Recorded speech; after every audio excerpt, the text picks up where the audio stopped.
Hello, Living Dead Dolls fans. This is Josh, aka Doggiepants, and I'm coming at you in partnership with Mezco Toys for another Living Dead Dolls review. Again, I apologize for not having all of my dolls behind me. It's because I'm on tour, and so as soon as I get back at the end of the summer, you'll see those again. They are sadly all boxed up. But today I'm really excited because we actually got some amazing dolls in the mail today while I was home. And those are the newest exclusives from Mezco Direct. Right now I've got the Glow in the Dark Series 30 dolls, so we're going to take a look at those. And another really cool thing is that because I've been on tour, I haven't had a chance to, I think most people know now, I pretty much just keep the series dolls. That's kind of what my collection is in regards to completist. So I don't always keep all the variants, but I happen to have them all right now, so I can show you all three versions of each doll, which I think is pretty cool. To get started, I wanted to show you the coffins. They are exactly the same as both the original and the variant, so there's not really that much to see, but if you haven't seen those before, let me show it to you real quick. It is an orange tissue paper. One nice thing with this Series 30 is that they do have the kind of freak show poster feel chipboards to them. A lot of people were a little bummed because they didn't have the chipboard poems, but it doesn't really bother me so much. So that's Edgar. We have the hand-drawn version of the dolls, which I always love when they do on the chipboards. But that is the coffin. It's just a black coffin, no handles or anything. Really standard for most Living Dead dolls now.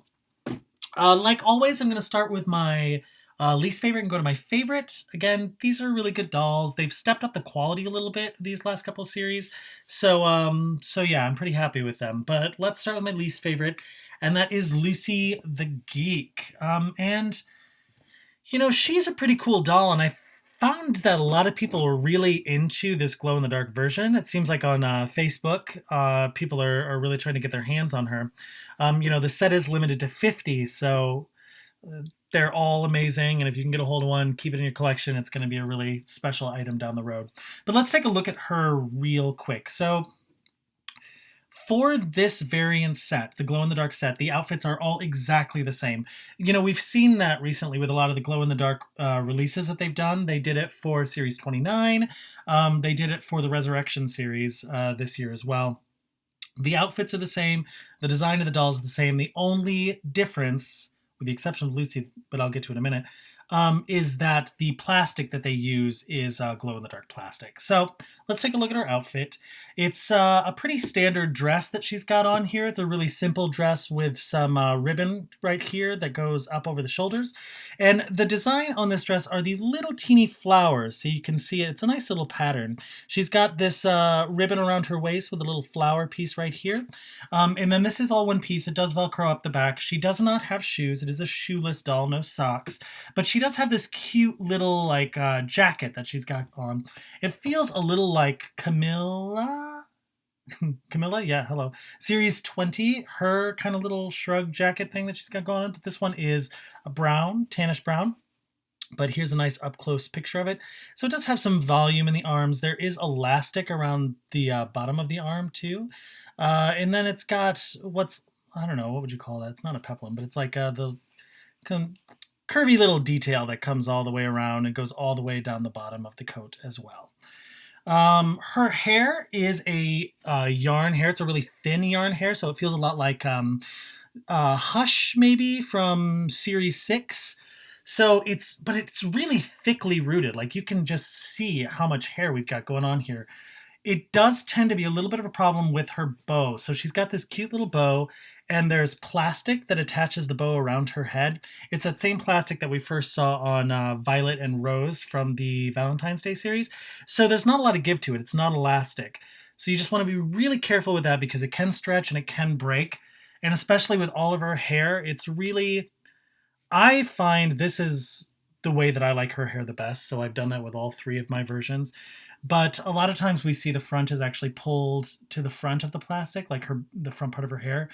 It just depends on how you want to display her. In the coffin, that's the way it is. This front part, like her bangs, almost not her bangs because they're not bangs, but the front part of her hair is pulled out. But I find that it gets in the way of her face, so I keep it with the plastic pulled back a little bit. Thickly rooted. It is a little choppy in the back. Just be aware of that. Let's take a look at her face paint. And this is where the major difference is with this glow-in-the-dark doll. Now you're going to notice that her face is actually the same color as her body. I'm going to hold it up nice and close so you can take a look at that. But she still does have that black line that goes around as if her face was painted like a geek's, right? She has a really intense black eyebrow, some black eyelashes that go around her eye, a blue eye. There's a little bit of airbrushing around the eye. You can see that. She is a screaming open mouth doll with a lot of blood going down the front of her. Yeah, but it's good quality, great quality doll. Let's take a look at her next to the original. So obviously the outfit is exactly the same. The difference is the plastic that they use. And then you can really see what I was talking about, the face. See how her face is painted white on the original doll? This one, they just embraced a full glow-in-the-dark doll, which I totally understand why they did it. But it is kind of odd that that black line is still there, but it doesn't bother me too much. Yeah. So there's that. And then just so you can see all three of the versions of Lucy the Geek next to each other, here is the variant version as well. So there we go. Moving on. Sorry, I've got to get everything out of the way. Here we go. Next up is Edgar. Now, I actually really love Edgar. And Edgar, I think in the other two reviews that I've done so far for Series 30, I believe he was actually a little bit further on in the lineup. But just the glow-in-the-dark features on the other ones, I kind of preferred over him. So, but he's still an amazing doll. Major, major props to Ed for this incredible, incredible new design that they've done with the two faces there. Love him, will always love him. Plus, I love a good, like, tuxedo Living Dead doll, right? Yeah, so let's take a look at his outfit. He's got black shoes, black Living Dead doll shoes. He does have socks on underneath these shoes, so that's really, really nice. He's got the kind of standard Living Dead doll way of having a suit on, which is that the undershirt does not have sleeves so that it does not cause any kind of bulk in the jacket. But what's really interesting with this one is we've got the white shirt underneath with the little black bow tie and the white collar and everything. No sleeves, but then they did put a little white at the bottom of the coat here to give the impression that it's a full tux with the white shirt, you know, peeking out of the jacket, which is actually nice. It makes it look pretty legit. This jacket does have tails. It is a doll with tails. There we go. Now the pants and the cummerbund are attached actually to the shirt. That's all one piece, and you can see that it does Velcro right here up the back. But that is his outfit. It's really nicely made. There's not a lot of stray threads or anything, which I like. His hair is pretty thickly rooted. The way that they rooted it to is really nice. They gave him a really intense widow's peak and made sure that it's all pulled back and rooted in a way that it lays really nicely, right? His hair is rather long and, you know, just past shoulder length. The face mold is really the best thing about this doll. So you're going to see that there are some bumps on his forehead here as well. They come out. It almost looks like he's about to sprout some sort of horns. He's got 3 eyes, and the eyes are different colors. So his left eye is all white, the middle one is gray, the right one is blue. He does have some vomit. It's hard to tell with this glow-in-the-dark one a little bit, but there is some vomit coming down there. The left face is in kind of exposed teeth, almost like Beelzebub. And then the right one, the face is kind of drooping a little bit. It's really nice mold, super cool doll. I like him in the glow-in-the-dark version. I just like the other ones a little bit better. Here's the original version, so you can kind of see the difference there. Not much. He feels very similar to the original one. And then we also have, here, I'll put him in the middle. We also have the variant as well.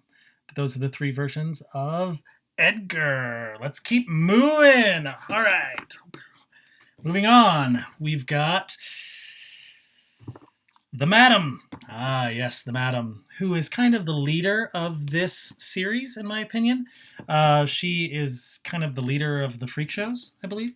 So her outfit is actually kind of interesting. It's an interesting dress. I wanted her dress to have just a little more oomph to it. It was so close. You know, I love it when there's one doll in a series that has a big kind of awesome, like Isabel kind of dress, right?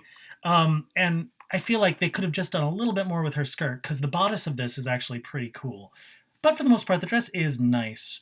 There is a little bit, you're not going to be able to see it in this lighting, there is a little bit of pattern in this dress. What's interesting, it almost feels like a leopard print, but it's black on black, and it's kind of a satin material here. They make it look like there's going to be an underskirt, right? So there's this opening here, this like V opening, but that's all one piece, and it's sewn right along the inside here. So it makes kind of an interesting shape with the dress. This dress is all one piece, by the way, and it does Velcro up the back. There's also this undershirt, which the pattern is, I've just realized, I didn't notice that, I don't think, until just now, that the pattern of the shirt is very similar to the pattern on Lucy the Geek, just with different colors. So the base of the shirt is green with white flowers. There's some pleating that goes on there. It does give her, it almost gives her, like, it looks like she has a bust or something, but that's just the way that it's sewn, the pleating in there. And it's this opening in the bodice here, so the shirt kind of looks like it poofs out a little bit here. That same fake out shirt coming out from underneath the coat detail is going on here with a frayed little sleeve. There's no Velcro in this, but yeah, I mean, but it's fine. It lays really nicely. She is a hook-handed doll. She has the hook that we first saw on Hook from Series 17. It is a high-necked dress as well, so there's no collar or anything. Well, I mean, it's just like, almost like a mock turtleneck, if you will. And again, all one piece, Velcro's up the back. Oh, I forgot to mention her boots. They are witchy boots. There we go. No socks on this doll, though, so beware. The hair on her is, again, pretty thickly rooted. It is very choppy.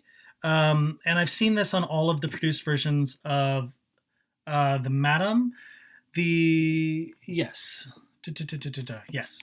And let's look at her face paint. Oh, sorry. There was one other thing I was going to say. Her hair is kind of this two-toned color, right?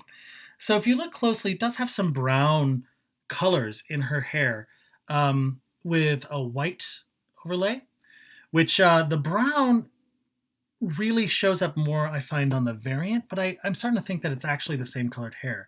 But yeah, sorry, get a little frazzled. All right, Madam, let's take a look at her face. Bam.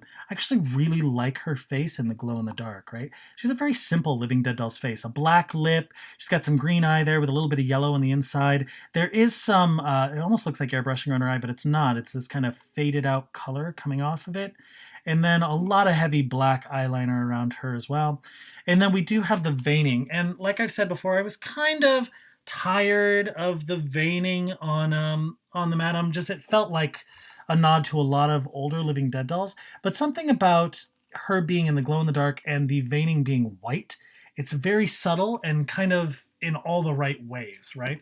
So I like it a little bit more than, I like her version, this version, more than the original version for sure. But yeah, but that's her. I'm going to show you the original version now. Here she is. You can see what I mean when I hold them up. See, the veining is actually gray and significantly more prominent on the regular doll than it is on the glow in the dark. But I kind of like that. And then here we go. Here's the variant version. So here are the 3 different Madams. Yep, great. So moving forward. So we've got 2 dolls left. Next up is Lydia the Lobster Girl. And this kind of surprised me because she was rather low in regards to like my, least to favorite on the other versions. But this glow-in-the-dark skin against the really simple face paint on her, I just really like. I still wish that her hair was a little thicker or rooted, but I like this version of her a lot. It's probably my favorite of the 3, I might say. Yeah, so let's take a look at her shoes. Mary Jane shoes, black, white socks. I love a good sock on a doll. This dress is kind of like a little sailor dress. She's got this pleated skirt that feels also a little cheerleadery. It's white and then black. The top is blue and white with this kind of oversized bow tie here on the front. I really like the way the tie works too in the front. I've always kind of liked that look. It is a sleeveless shirt. It does feel almost a little big on her, and I've always felt that way with all 3 of the versions. It's one piece and it does Velcro up the back.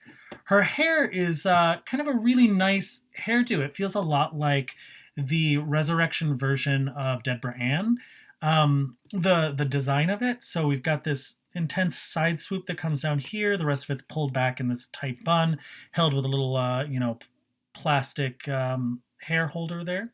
But the hair is, extremely thinly rooted on this doll in all versions. And I know why they do that. It's because when they're pulling the hair back, they don't want huge buns.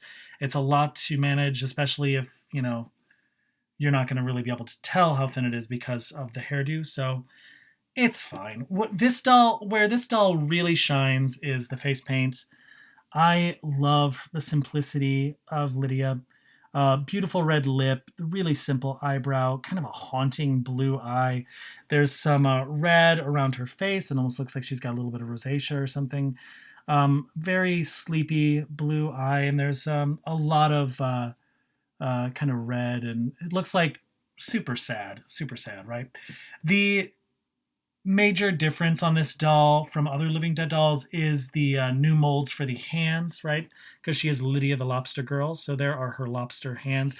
It's the exact same as the claws that we've seen before. I actually like this better because it's not so gruesome looking. The other ones feel a little more like they were sculpted out of clay in a weird way. These ones feel a little bit more like like an actual lobster claw.